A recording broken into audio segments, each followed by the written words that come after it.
একবার ভুল ধরলেন, গত এর আগে 4 বার নির্বাচন করলাম, 4 বারই তো হাইকোর্ট থেকে নিয়ে এসে নির্বাচন করলাম।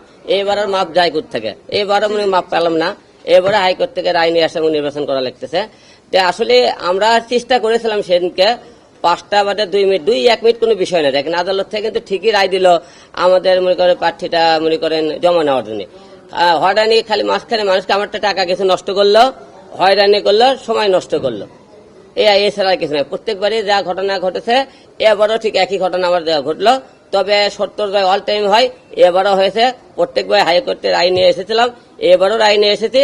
আশা রাখতেছি প্রধান নির্বাচন কমিশনার আমাদের মনের উপর যাচাই বাছাই করে আমি যাব, সঠিকভাবে আমাদেরকে গ্রহণ করা হবে।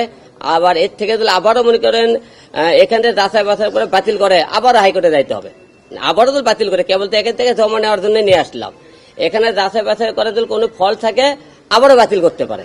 তবে আশা রাখতেছি এবার বাতিল আর করবে না, যেহেতু অনেকবার কষ্ট করে আমরা রায়টা নিয়ে এসেছি।